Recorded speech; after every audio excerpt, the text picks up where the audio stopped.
Good morning. We are at the Jardin des Fontaines. That's where we're at. We're just leaving it right now. We saw the garden as well as the Temple of Diana, which it's very Italian looking or very Greek looking, or not Greek, Roman looking. And the Temple of Diana ruins were pretty cool. Another really cool thing is that once we actually got over here, parking's free on Sundays, so we don't actually have to pay for parking. We're just parked down one of these streets. Walking around the gardens, you could just tell how active of a lifestyle most people have. There are so many joggers and people walking, people with their pets, people picnicking. I did my best not to get any of them in the shots, but there were a ton of them, so you had to just wait just a little longer. We're walking over to the Maison something. It's another Roman looking area. Maison Carrée. It's just about maybe 200 meters in the direction we're walking away from the gardens, it's 500 meters from the gardens, but we've walked quite a bit. So yeah, the weather's been wonderful. Like I said, yesterday it was a bit rainy. Mom's feeling a little bit under the weather. We're hoping that it's not anything serious. We're probably gonna go to a pharmacy and grab some vitamin C so that she could try to blast herself with some, or to help her immune system, if that works. And yeah, other than that, we're going to the aqueduct after this. So I'm looking forward to that. Anyhow, we'll check back in a moment here. Welcome back. We just left the Maison Carrée, which is closed, unfortunately. But we were just gonna look at the outside anyways, because we were trying to extend our tour here in Nîmes just by a little bit. We gotta get going here quite shortly. But the Maison Carrée is actually famous for being the best preserved Roman temple in all of Europe, so how's that going for it? We also just walked by a church on the way over here. All I saw was the sign that said Église, so I actually don't know which church it is, but it's definitely a church. To go back to the Maison Carrée real quick though, the columns are pretty awesome looking.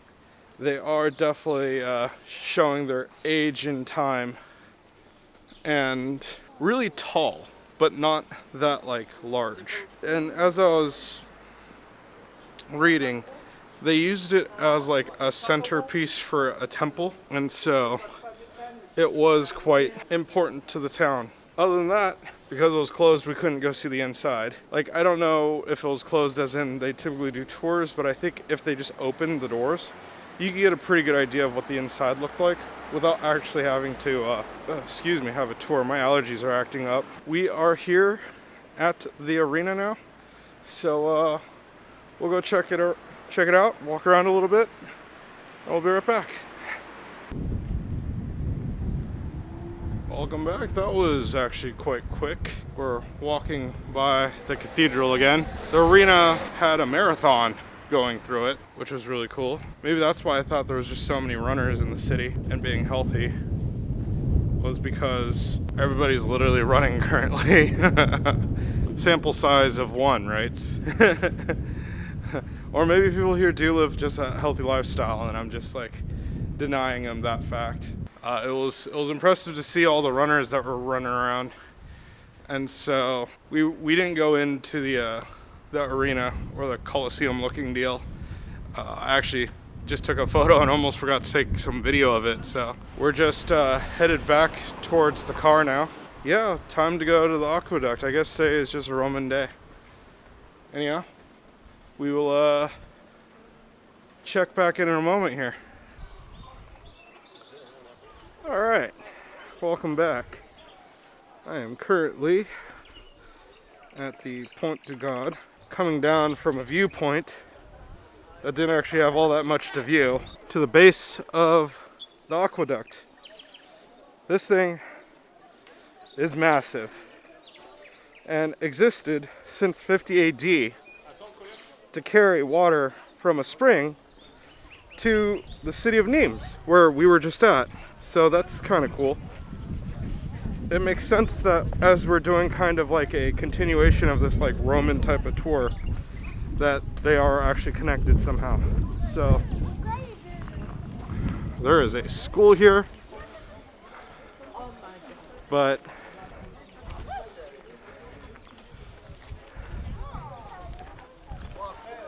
my allergies are acting up like so bad right now. And it is like nuts. It's not just me, it's like the French as well.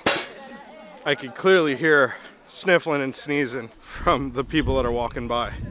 But this aqueduct, which is behind me, is super massive. It's really impressive. It's so pretty too. And it's actually the best kept aqueduct in all of Europe. Not only does it look the best, but it actually is currently the best aqueduct. I don't know if that's either here or there because no one actually uses it anymore. It's just for tourism's sakes now. At that viewpoint, one of the things they said was you had to imagine that the aqueduct actually continued on from where it was. So the base where all those people were sitting, that actually was part of the aqueduct that would actually continue on and carry the water. But as you saw, people were just sitting there, so no water flows. But I think that's just the same as in the aqueduct that we saw in Spain, which is still impressive. It doesn't take anything away from it, but I just thought it was funny that they said that this is the most spectacular aqueduct in all of Europe and the best kept and best maintained for tourism purposes, I guess. Oh, I guess actually thinking about it, that kind of makes sense that this is the best kept because we had to pay 10 euros a person about to get here. It was a little less, like 9.50 or something like that. The one we saw in Spain was free. We were just walking along it, yeah, without paying anything. So I don't know, to me that's a wash. If you don't have to pay for one and it doesn't look as good, but you have to pay for another and it's supposed to be the best one in all of Europe, then I guess that makes it worth it, right? I don't know, both are worth it to me. Visit both. Anyhow, we're off to go see the museum that's associated with the aqueduct now. Maybe that's what we paid for, but it's getting warm. I gotta take off this sweatshirt. Anyhow, we'll check back in a moment here. Welcome back. We are headed on our way out now. Mom's already at the car. I think Lynn already made it back to the car as well. I took a little bit of a detour to go up a mountain to try to get a photo of the Pont du Gard, the aqueduct. We'll see if it actually came out. If it did, I'll overlay it. If it didn't, oh well, I'm just gonna continue talking. This place is totally worth every penny that you pay or every cent that you pay for it. Am I going the wrong way? I am going the wrong way. It is, for 10 euros, it's awesome. Like, I was thinking about that comment I made earlier about how like the one in Spain was free. That was cool too, and totally worth it as well. And I still stand by that whole go see both. But this one, with all the little extras that you get with it, pretty awesome. There's a free museum that's included. Not free, I guess. You paid for the museum. There was an art exhibit going on while I was here about love. I have a little bit of footage of the museum. I don't know what I'm gonna do at the Louvre. I really don't like filming inside of museums. That's just weird to me. And then, I mean, I'll probably have to do it just to show what we saw, but maybe it'll be crazy packed there and I'll get to show that. Anyhow, back to the Pont du Gard. It's, we then stopped at the kind of cafe right outside the museum to grab an ice cream. We met back up with Lynn there, and then I walked all the way back with Mom across the Pont du Gard to get across the bridge so that I could go up the mountain that Lynn went up and had this great view. After that, it was just a straight shot back to the car. Here I am. And we're off to the next place. We might be a little late for lunch, so let's see what happens. Check back in a moment. And we're back. This time we are in Avignon at the Avignon Bridge, Pont d'Avignon, and it's famous because only half of it's there. The other half has been washed away. And because of that, it kind of looks like they only built half a bridge crossing a crazy busy road. Crossing like a highway. Yeah, literally like a freeway. The entire, like, the main part of the city, I should say, is walled, and you can actually see it behind me right now. And we actually saw the main cathedral. It's where we parked. We parked right underneath it. There is underground parking throughout the whole city. It's pretty intense. Awesome. Yeah. So you just pop up and all of a sudden you're in a medieval area. Everything here is like super old.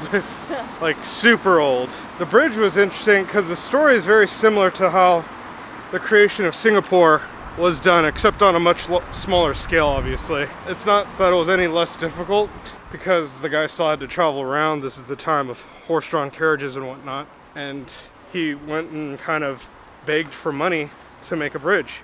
He even created a brotherhood. Now, the only thing that I can say about this story is that I don't remember if this is the tales of the bridge or if it's actually the history of the bridge, because on the audio guide that we got, there was actually like 2 versions of how the bridge came to be.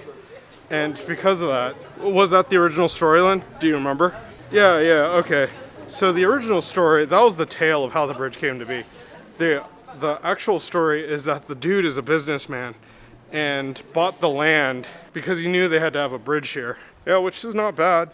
Yeah. He built, Back in those days, that was really good. all stone bridge. Now the reason it fell apart though, that one's kind of easy. There was a mini ice age here in, I don't know if it was in Europe or in France alone. All over Europe. Yeah, all over Europe. Yeah. And what it did was it kind of expanded the river. It made the river wider and actually changed the flow of the water. It's actually the longest river in Europe, is what I heard one of the tour guides saying, from end to end, from north to south. It's like the width of it, not the length. And because of that, the arches, the islands, I forget what they're called, the like pontoon areas where the legs would go, they didn't last, and they were actually washed away at the end, and that took care of the bridge. And then for the longest time after that, they tried rebuilding the bridge, but it became too costly, and what they ended up doing was just having like half the bridge go, or you walk half the bridge, and then they put either a ferry service or like what do you call it, like a floating bridge, I don't know what to call it, where you're kind of on a boat that just moves back and forth between shore and shore to shore, or half bridge to shore. It's really interesting, and I mean, it looked really well built, so the fact that it like fell apart, I think just shows the fury of nature. I'm about to get passed by a train here. It's very loud. Anyhow, we are about to go to check into our hotel now, so that'll do it for us. There's the train. Crazy. Well, until the next moment. Be back in a second.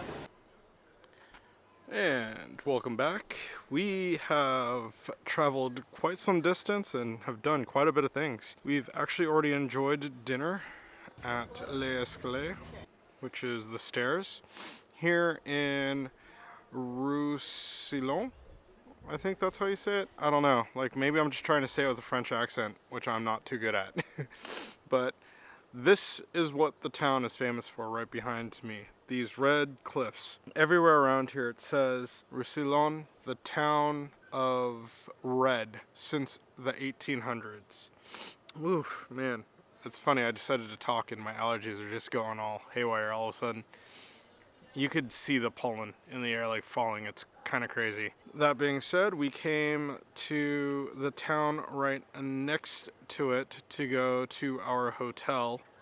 I could look it up real quick and check in right before we came to this town. And the hotel we're staying at, it's amazing. Like, it's the Hotel Font de Laurel. And when I say it's amazing, like, it's seriously like a cottage in the middle of a field. And although there are like other folks, other neighbors to that business, it really does feel secluded. They have a really tall like bush wall on one side, or like a tree wall. I don't know whether it's a tree or a bush. And then they have an actual wall on the other. And it's kind of trapezoidal in the shape, I believe. At least that's what my head kind of put together, spatially when I got there.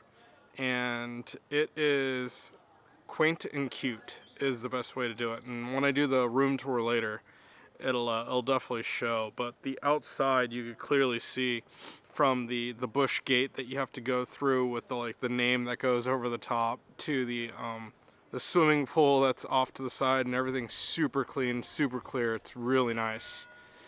Oh, it is 9 o'clock.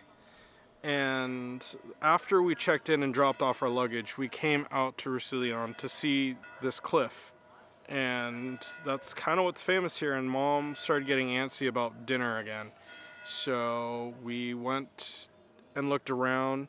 There's actually a few restaurants here. Everything was closed. That's the problem. They're still closed. And so what we ended up doing was going and asking one of the restaurateurs if there was a restaurant nearby that they would recommend that was open still, and they pointed across the street to the stairs, is what it's called in French. And we went in and had a very lovely meal. Lynn got a regular menu, I got kind of a large menu, and Mom got a burger. The burger was just your average type fare, whereas the menu I got started off with foie gras, then had a beef stew, and ended with a lavender panna cotta. Lynn got the regular menu, which was a stuffed tomato, stuffed zucchini, and stuffed bell pepper, and then a cake, like a fruit cake with a cherry ice cream for dessert. And then, kind of just to supplement it, I got a glass of white wine and a coffee to end the meal. Overall, it was a fantastic meal. Super happy with what we got. It wasn't all too pricey. It was like 80 euros altogether, and we thought it was a great deal. And then we just walked around a little bit in this fantastic town. This town is super cute. Like, every angle that you look at is really photogenic. They did a real good job on the aesthetics of the town whenever they made it. I'm sure it's super old. Seeing my ISO rise slowly as the light disappears. The sunset was at 8:43, and that second bell toll was to say that it was 9 again. And yeah, let's go ahead and head on back to the hotel. Mom's getting a little tired. I know Lynn walked off over to the cemetery, which is up the hill right over there. And so she's walking on her way down. I actually see her over there now. But we'll check back in a moment here. All right, and we are back in the hotel, or the cottage rather. And it was about a 40-minute drive from Roussillon. And let's do a quick room tour here. I'll go ahead and start this off. All right, and we're starting in the hall. So this way is where we came from reception, and the restaurant are both that way. It also is probably the fastest way to get to the pool. And then this is the entrance for guests, and it actually comes in through the side of the building into here. And this time we are room 10. So if I crack it open, we have the single bed, the double bed, and we have a fairly cool looking closet with an old style key in it. The room is non-smoking, although there is an ashtray right there. Then we have a coat drawer with extra blankets in it. The rack for the luggage. And another coat hanger right there. And then we have our single desk right here next to the bed. A single chair. And then segregated again, we have the shower, which is just a simple sink, the towel rack right there, cool brick, and then on this side is the single standing shower with another towel rack. Oh, I guess that's actually for robes if you're gonna wear one. And then on this side is the toilet. So again, just simple toilet room. And again, the brick. And then it's probably too dark right now, but if I turn this knob and pull, oh, it was actually open just now. And pull, it opens up to a little balcony, and you can't see anything out here. There's a table right there that you could slightly see. There is no light out here. Let me bust open my iPhone. There we go. There's a table, a couple chairs. That's my car realizing that my key is close to it. So it flashes the lights to help me find it, but we're parked right next to our room. And yeah, that's the room tour. So let me go ahead and get back to the camera angle and finish off the night. And welcome back. So room's quite nice. It's has a very homey feel, like a cottage type feel, and it does scream like French or France to me. And I kind of wish that you could see the outside balcony a little bit better. I don't know how well it's going to come out with the cell phone light that I did. I do have a movie light, but that was in my backpack when I was actually filming that. So anyhow, it's only about 9:30, which is probably the earliest that we've returned to a hotel at any night. But we did get dinner easily and was able to walk around a cool town, so I think that is a plus. The amount of driving that I'm doing is quite, like, it's tiring, so it's kind of nice to be back at the hotel early as well. Anyhow, I'm going to go ahead and call it a night here. We have some kind of different plans for tomorrow. And yeah, good night, and we'll see you in the next vid.